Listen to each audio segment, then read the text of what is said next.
So what about the other 1% of the UFO phenomena? Has there ever been legitimate sightings?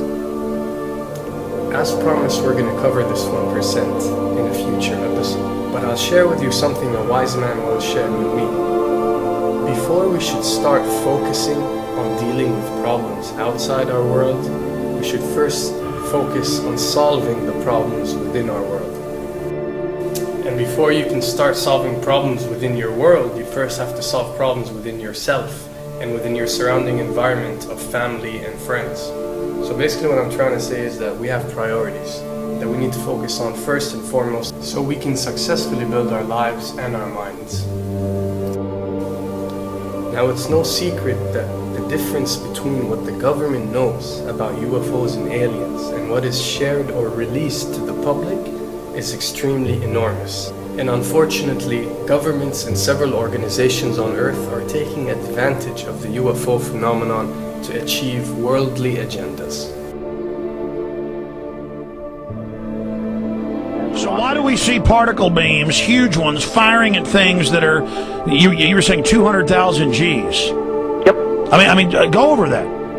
Well, because I think it's part of a test for if there are bad guys out there. Or maybe they're doing preparations for factions. We may be looking at more than one faction. Remember, these groups tend to fragment. They fractally fragment so that you have wars within wars within wars. You know. But why would NASA release that footage? Well, remember, you've got all the good guys in NASA, and then you've got a few who are not good guys. The good guys don't know that there's something to keep secret. They, remember, the lie's different at every level. They believe the lies they've been told. So when you set up a structure, an institution, which is supposed to be open and above board and is supposed to present live TV of the shuttle missions, they present live TV. Now, the controllers can't say, oh, well, you can broadcast this, but you can't broadcast that.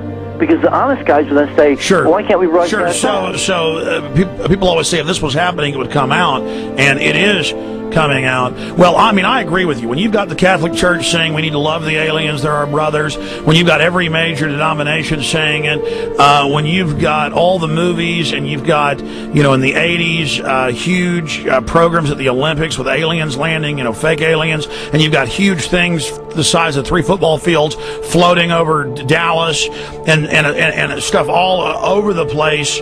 Something's going on, and then I read government documents about fake extraterrestrial landings. You know, any of this. Why? I mean, you believe it's fake. Remember Operation Northwoods? Yes.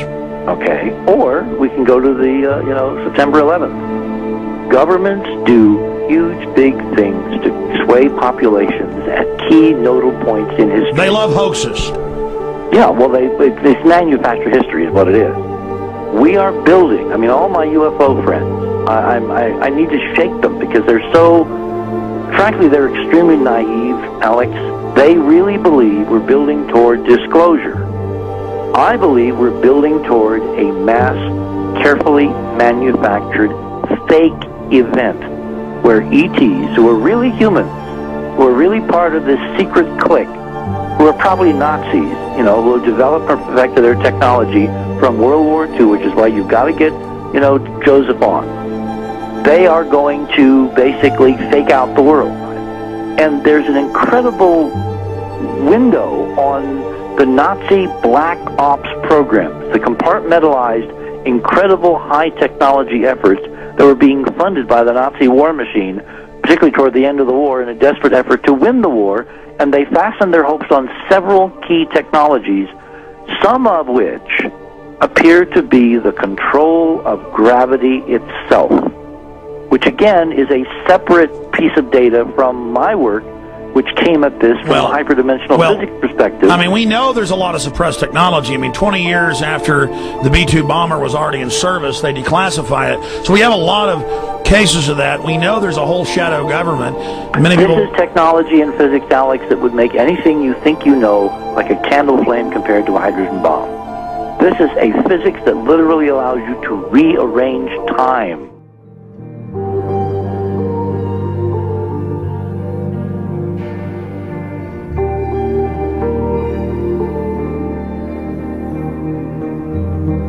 But I mean, imagine you've got all these compartments in these pyramids, pyramids within pyramids of compartmentalization. That's why that's the New World Order symbol.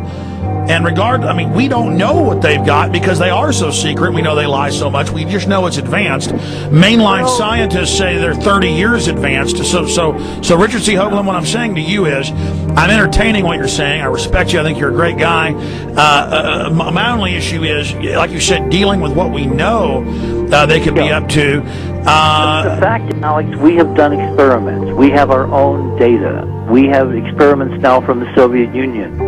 30, 40 years when the Iron Curtain came down, you know, when Glasnost finally prevailed, a huge amount of stuff was declassified from the KGB as well.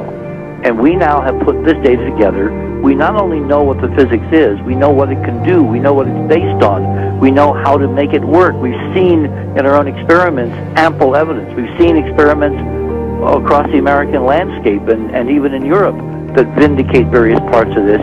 And the latest thing I'm working on, it looks like von Braun himself was deeply involved in some of this early physics experimentation, but they're keeping all the good stuff for themselves. The reason is that if we got access to the good stuff, if we got access to the technologies, the energy, you know, we wouldn't be worried about $4, $5 a gallon gas or $10 a gallon gas. We would live like people are supposed to live, all 6 billion of us, who could live lightly on the earth, Alex, with this technology. And live longer, Absolutely, and better, and, you know, you could live to 200, 300 and have the virility of your 20s and 30s. There's extraordinary medical breakthroughs, there's extraordinary physics breakthroughs, technology breakthroughs, energy. It's all been kept away. Think about it. We're already on a planet hurtling through space, all these wonders around you, and you've been taught it's bizarre to question, and that's because there's so many kooks in the alternative movement who do talk about ridiculous, you know, Hollywood-style green men, instead of really looking at the shadow government and all these crazy secret societies that are admittedly running NASA and the shadow government. Now, ladies and gentlemen, during this talk that I'm going to give you, I'm going to explain to you the history of this phenomenon, who the secret government really is, and I will name them by name, beginning group, the study group. I will tell you who they are today.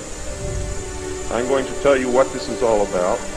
I'm going to tell you who's selling drugs to your children, and I'm going to tell you why the United States government is afraid for you to find out what the truth is regarding UFOs.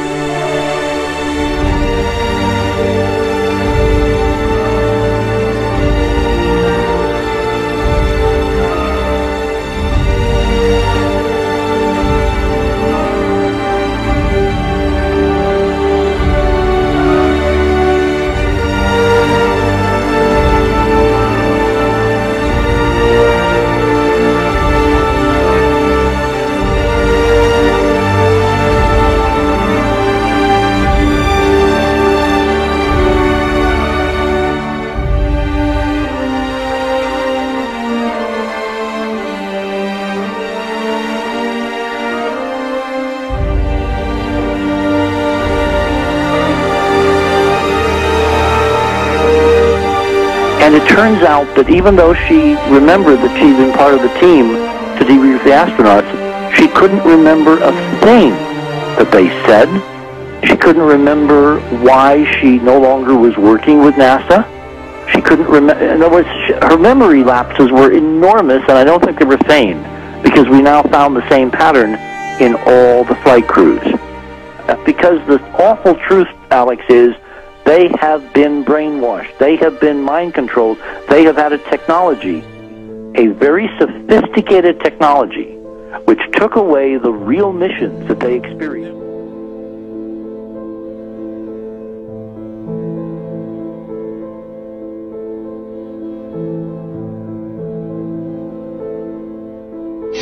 Sorry.